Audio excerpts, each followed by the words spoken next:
সকাল 8টা বাজে মনে হচ্ছে, ওয়েদার দেখে একটু দেখো কি কুয়াশা চারিদিকে, মনে হচ্ছে যেন এখনো ভোর 5টা বাজে। দূর দূর কিচ্ছু দেখা যাচ্ছে, ওইদিকে দেখো কত কুয়াশা, দেখতে পাচ্ছ? কুয়াশা ভর্তি।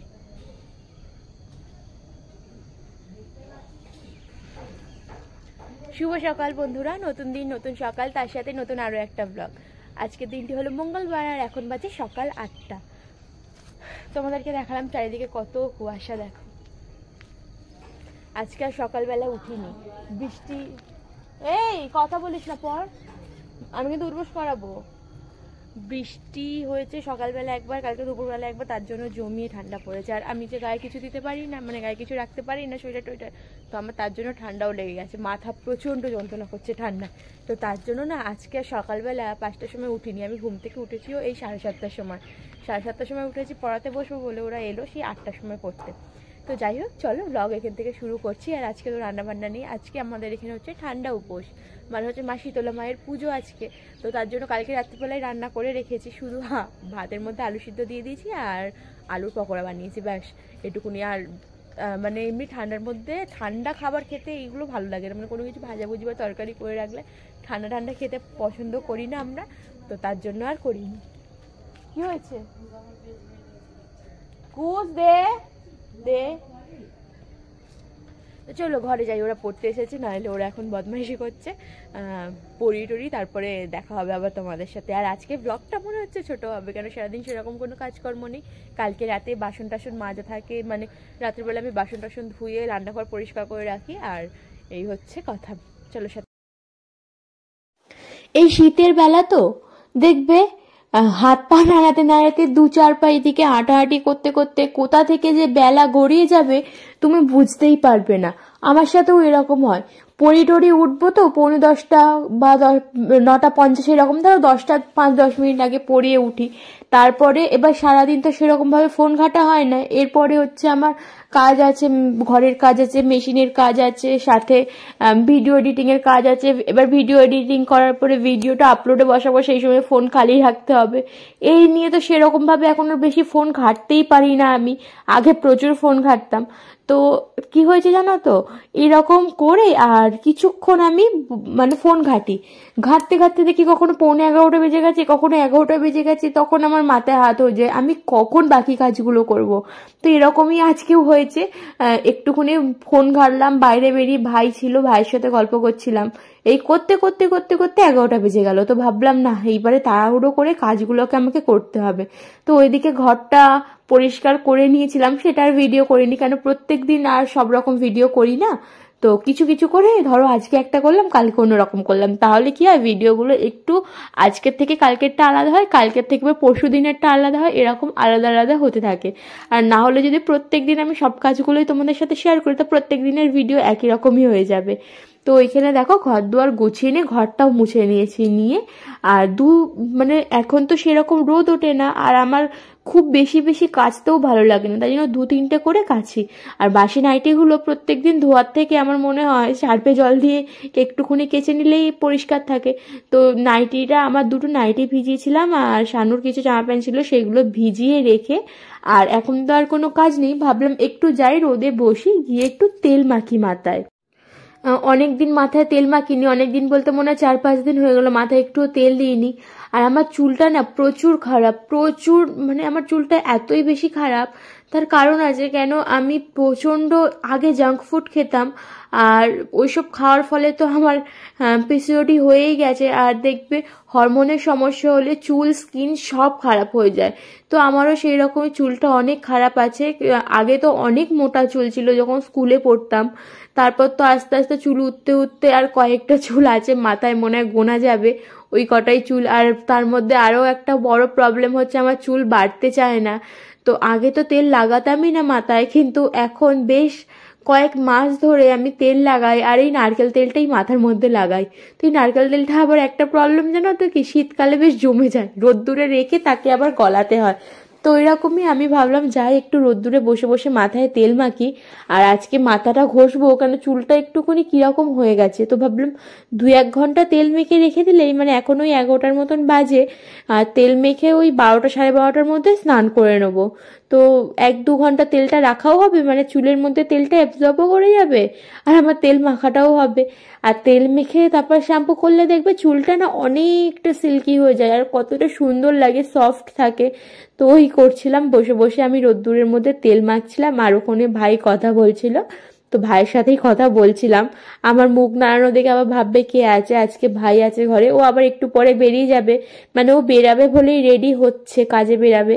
11:30টার দিক করে ও কাজে বেরাবে, আর আমি তারপর থেকে পুরো আবার এখন যদি মেশিনে বসি আমার আবার মানে এই 20-30 মিনিট ধরে মেশিনে বসলে হয় না। মেশিনে বসলে অন্তত 1-1.5 ঘন্টা বসলে তবে একটা ঠিকঠাক মতন কাজ হয়। তো ভাবলাম একেবারে পরেই বসবো মেশিনে। তো কি করলাম জানো তো, আমাদের এই মাঠটার মধ্যে না প্রচুর শাক হয়েছিল। আমি দেখিনি, আমি তো সেরকম ভাবে ওই দিকটা যাই না, মানে একটু দূরের দিকে, আমাদের রাস্তা থেকে একটু দূরের দিকে, পিছনের দিকে, যেই দিকে আমি কলটায় মুখ ধুতে যাই না সেই দিকটা। তো কিছু বৈষ্ণব এসেছিল, তো বৈষ্ণবরা হচ্ছে তাদেরকে দিলাম, কিছু টাকা দিলাম। আর তার পাশের বাড়ি গিয়েছিল, ওখানে ছিল না, তো ওখানে দেখার পরে আমাকে এসে বলছিল যে জানো তো বৌমা, তোমাদের মাঠে অনেক সুন্দর শাক হয়েছে, কলমি শাক হয়েছে। তো আমি ভাবলাম যে যাই গিয়ে একটু দেখে আসি, সত্যি কত সুন্দর কলমি শাক হয়েছে। আমাদের এই মাঠে সত্যি কথা বলতে সুন্দর, এই টাইমটায়, শীতকালের টাইমটা অনেক কলমি শাক হয়ে থাকে। আর সবাই তুলে তুলে নিয়ে যায়, নিয়ে গিয়ে বিক্রি করে, কিন্তু আমরা কখনো তুলে খাই না। মানে ওই যে তুলতে হবে তার জন্যই তুলে খাই না, কিনে খাই কিন্তু তুলে খাই না। তো আজকে ভাবলাম যখন অনেক টাইম আছে আর বসেই আছি, তো যাই গিয়ে মাঠে গিয়ে, মাঠ তো না মানে রাস্তার সাইডে হয়ে আছে। তো মাঠের মধ্যে তো প্রচুর জল, সেখানে তো নামতে পারবো না, সে কোনো প্রশ্নই ওঠে না। তো রাস্তার মধ্যে হয়ে আছে, তো ভাবলাম গিয়ে যাই কলমি শাকগুলো তুলে আনি গিয়ে একটু। তো অনেক রোদও ছিল, তো রোদের মধ্যে বেশ ভালোও লাগছিল, আর মাথার মধ্যে তেল মেখেছিলাম। ওই 1-1.5 ঘন্টা কি করব, এই তেল মাথা নিয়ে যে না বিছানায় যদি এসে শুই, পুরো বালিশগুলো তেল চিটা হয়ে যাবে, আবার কাচতে গিয়ে তেল তুলতে অনেক কষ্ট হয়ে যাবে। তো গিয়ে শাকটাই তুলতে গিয়ে, তো দেখছো বেশ কত সুন্দর কচি কচি শাক ছিল। তো আমার বডিটাই না ধার কমে গেছে, কি করে ধার দিই বলো তো। বডিটার মধ্যে একদমই শাকগুলো আমি কাটতে পারছিলাম না, আর কি অসুবিধা হচ্ছিল শাকগুলো কাটতে। আমি এগুলো কেটে রাখছি আজকে, তার কারণ এগুলো না কাল সকালে রান্না করব। আর সকালের দিকে একটুও টাইম পাই না জানো তো, যে এই সব শাকটা কাটাকুটি করব। আমার এইরকম ঝামেলার কিছু, মানে শাক বা এমন কিছু রান্না করবো যে থোর মোছা এসব করতে গেলে না আগের দিনকে কেটে কুটে রেখে দিই, তাহলে কি হয় পরের দিনকে ঝটাফট করে রান্না হয়ে যায়। কেন সকালবেলাটা একটু টাইম নিয়ে, মানে বেশি টাইম থাকে না, ওই যেইটুকুনি টাইম থাকে সেইটুকুনি টাইমের মধ্যে আমাকে ভাত ডাল তরকারি সব করতে হয় 1 ঘন্টার মধ্যে। কেন এই শীতের মধ্যে আবার খুব বেশি সকালে উঠতেও ইচ্ছা করে না, জানোই তো। তো এইখানে দেখো শাকগুলো আমি কেটেই রাখছিলাম। আর আগে জানো তো আমি একদমই শাক কাটতে পারতাম না, বিয়ের পরেও আমি তো সেরকমভাবে শাক কাটতে পারতাম না। আমি বাপিকে বলতাম যে তুমি শাকগুলো কেটে দাও, আমি ভাজা করব। হ্যাঁ, আমি মানে কি বলতো, যদি আমাকে একটুকুনি দেখিয়ে দেয় যে জিনিস, সেই জিনিস আমি সত্যি কথা বলতে খুব তাড়াতাড়ি শিখে নিই, এইটুকুনি আমার মানে শেখার ক্ষমতা আছে। তো যে কোনো জিনিস আমি খুব তাড়াতাড়ি শিখতে পারি। তো এরকমই তারপর বাপিকে দেখতে দেখতে দেখতে দেখতে আমি শিখেও গেছি শাক কাটা। তারপর প্রথমে তো অনেক বড় বড় করে শাক কাটতাম, তো তাও প্রবলেম হতো না বড় বড় করে শাক কাটলেও, কিন্তু এখন ঠিকঠাকভাবে কুচি কুচি করে গুছিয়ে শাক কাটতে শিখে গেছি। সত্যি কথায় আছে না যে ঠেলায় না পড়লে বিড়াল গাছে ওঠে না, সেরকমই হয়েছে আমার অবস্থা। বিয়ের আগে আমি কিচ্ছু করতে জানতাম না, সংসারে একটা কাজও আমি জানতাম না। আর বিয়ের পরে আমি এত সুন্দর, এখন সত্যি কথা বলতে এখন সংসারের কাজ এত সুন্দর গুছিয়ে করতে পারি। আমার মাও বলে যে অনেক সুন্দর কাজ শিখেছি, এই রকম ব্যাপার। আর আর বেশি এদিকে ওইদিকে নোংরা নোংরি আমার পছন্দ হয় না, তো আমার মাও বেশি বলে যে বেশি এসেছে পরিষ্কার হলা, এরকমভাবে বলতে থাকে আমাকে। তো যাই হোক, কি বলতো, এরকম একটা সময় আসে যে মেয়েদেরকে না পরিস্থিতির চাপে পড়ে সব কিছু শিখতে হয়, যেই জিনিসটা না পারবে সেই জিনিসটাও শিখতে হয়। আমার বাবা তো বিয়ের আগে বলতোই যে মেয়েদেরকে তো শ্বশুর বাড়ি গিয়ে কাজ করতেই হবে, তো বাপের বাড়িতে একটু রেস্ট নিক। আর আমি তো বিয়ের আগে মানে বাপের বাড়িতে যখন বিয়ে হয়নি তখন অনেক বেলা পর্যন্ত ঘুমাতাম। যখন স্কুল কলেজ মানে স্কুল থাকতো না বা কলেজ থাকতো না তখন 9টা 10টা 10:30 পর্যন্তও ঘুমাতাম। তো বাবা ডাকতো না, বলতো যে বিয়ের পরে তো সেই সংসারে তাড়াতাড়ি উঠতেই হবে, তো এখন একটু ঘুমাক মেয়ে। তো বাবার সেই কথাগুলো একদম এখন সত্যি হয়ে যাচ্ছে। সত্যিই বিয়ের পরে ভোরবেলা ঘুম থেকে উঠতে হচ্ছে, এক হাতে সংসারে সব কাজ করতে হচ্ছে, সব কিছু করতে হচ্ছে, সংসার একা সামলাতে হচ্ছে। তো আমার মনে হয় তখন বাবা ঠিকই করতো, একটুকুনি ঘুমাতে দিয়ে সেরকম সংসারে কোনো কাজকর্ম করতে দিত না। তো এরকমই হচ্ছে কথা, জানো তো। আর আমার বাবা না, সত্যি কথা বলতে আমাকে প্রচুর বেশি ভালোবাসে। আমার বোন আছে একটা, তো বোনের থেকেও বেশি আমাকেই ভালোবাসে। তো বোন তার জন্য সবসময় বলে যে দিদিকেই তো তুমি সবসময় বেশি ভালোবাসো। তো তখনও সেরকম আমার বোন বিয়ের আগে রান্না বান্না পারতো, সংসারে কাজ পারতো, কিন্তু আমি কিচ্ছু পারতাম না। আমার বাবা যখন আমায় মানে বিয়ে করেছি, তো আমার তো লাভ ম্যারেজ, তো শানুকে বলেই দিয়েছিল যে আমার মেয়ে কিন্তু কোনো কাজ পারে না, পরে এই মানে এই জিনিসটা নিয়ে কোনো ঝামেলা টামেলা করলে সেটা কিন্তু ভুল হবে। কেন, আমার শ্বশুরকেও বলেছিল আর আমার বরকেও বলেছিল কথাটা, যে বিয়ের পর। তো চলো, এই দেখো এখানে শাকটা আমার কাটাও হয়ে গেছে, আর এগুলো না একটা প্লাস্টিকে করে রাখবো, কেননা আজকে করবো না, ঝুড়িতে করে যদি রাখি, যদি শুকিয়ে টুকিয়ে যায় ফ্রিজেই রাখবো, যদি শুকিয়ে যায় বা খারাপ হয়ে যায় তো রিস্ক নেবো না, কেন এত কষ্ট করে তুলেছি কেটেছি, তো প্লাস্টিকে করেই রাখবো। আর শাকটা না কাটার পর বেশ অনেকটাই হয়েছে, এবারে এতটা শাক না একবারে ভাজবো না, বেশি হয়ে যাবে। তো ভাবছি কালকে সকালবেলা একটু ভাজবো আর পরশু দিনকে একটু ভাজবো, এরকম করে 2 দিন শাক ভাজা করা হয়ে যাবে, মানে খাওয়া হয়ে যাবে। আর কলমি শাক খেতে তো বেশ ভালোই লাগে আমার, কলমি শাক, লাল শাক, এই শাকগুলো খেতে ভালোই লাগে, কিন্তু না পালং শাক খেতে একদম ভালো লাগে না। তারপরে কুমড়ো শাক, লাউ শাক, এই শাকগুলো খেতেও বেশ ভালো লাগে আমার। শাকটা কেটে রেখে দিলাম ফ্রিজের মধ্যে, কালকে করবো, আজকে তো রান্না করতে নেই। আর এখন 12টা 5 বাজে, তো একটুকুনি মানে কালকে খেয়েছি সেই, তারপর তো সকাল থেকে তো কিছু খাইনি, তো তার জন্য একটুকুনি খেয়ে তারপরে যাবো দুটো যে জামা কাপড় ভিজেলাম না সেটা কেচে স্নান করব। এখন এই লেবু খাচ্ছি, লেবুটা খেয়েই চলে যাবো, 12টা বেজে গেছে, আবার মাথা ঘষতে হবে। আবার বেশি বেলা হয়ে গেলে মাথা ঘষলে আবার মাথা যন্ত্রণা শুরু হয়ে যাবে আমার, এমনিতেই তো মাথা যন্ত্রণা করছে, এত ঠান্ডা পড়েছে এখন, তো মাথা যন্ত্রণা এখন লেগেই গেছে। কি টক লেবুগুলো, টক কি, বেশি মিষ্টি নেই।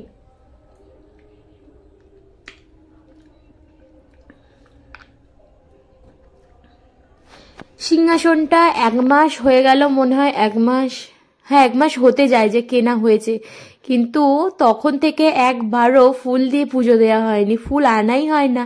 এর আগে যখন আমি ইট পেতে ঠাকুর রেখেছিলাম তখন প্রত্যেক দিন ফুল দিয়ে পুজো দিতাম, তোমরা মানে তোমাদেরকে দেখিয়েছি, তোমরা দেখেছো যে তখন ফুল দিয়ে পুজো দিতাম, জবা ফুল দিয়ে পুজো দিতাম। আর এখন তো ফুল আনাই হয় না, তো তাই জন্য ফুল দিয়ে পুজোও দেওয়া হয় না। তো আজকে একটুখানি ফুল আনিয়েছি, আজকে তো মঙ্গলবার, ভাবলাম কালী ঠাকুর আছে তো একটুখানি ফুল আনাই, এনে পুজো দিই। তো ফুল দেওয়ার পরে আমার সিংহাসনটা দেখো কত সুন্দর লাগছে না। তো সামনের বারে লক্ষ্মী পুজো যখন মা লক্ষ্মী আসবে সিংহাসনে, তখন মনে হচ্ছে আমার আরো সুন্দর লাগবে সিংহাসনটা আমার, মানে পুরো সিংহাসনের একদম মানে রূপটাই পাল্টে যায় যে ফুল দিয়ে পুজো দিলে। একেবারে কেচে স্নান করে তারপরে পুজো দিলাম, আর কাঁচা মানে পুজো দিয়ে তারপরে জামা কাপড়গুলো মিলতে এলাম। আগে মিলে দিই মানে প্রত্যেক সময় আগে মিলে দিই, ভাবলাম যে একেবারে যাব বাইরেটা, চুলটা ভিজিয়েওছি আজকে, মানে মাথা ঘষেছি তো একটু রোদ্দুরেও দাঁড়ানো হবে, আর আমার পুজোটা দেওয়া হয়ে গেলে আর টেনশনটা একটু কম থাকবে যে ঘরে গিয়ে পুজো দিতে হবে, কেন এখনো খিদে পাইনি, খিদে পেলে তারপরে না ঘরে গিয়ে খাবো, বুঝেছো। তো এই জামা কাপড়গুলো মিলে দিলাম, আর তারপর থেকে আজকাল না ভিডিও কন্টিনিউ করা হয়নি। তো ভাবলাম চলো আজকের ভিডিওটা আমি এখানেই শেষ করি, দেখা হবে কাল নতুন একটা ব্লগের সাথে। আর তোমরা যারা যারা আমাকে ভালোবাসো আর আমার ভিডিও দেখতে পছন্দ করো, তারা কিন্তু অবশ্যই একটা কমেন্ট করে জানিও যে আমার ভিডিওটা কেমন হয়েছে বা বাকি ভিডিওগুলো কেমন হচ্ছে, আর লাইক করতে ভুলো না, আর চ্যানেলে কিন্তু সাবস্ক্রাইব করতে একদমই ভুলবে না।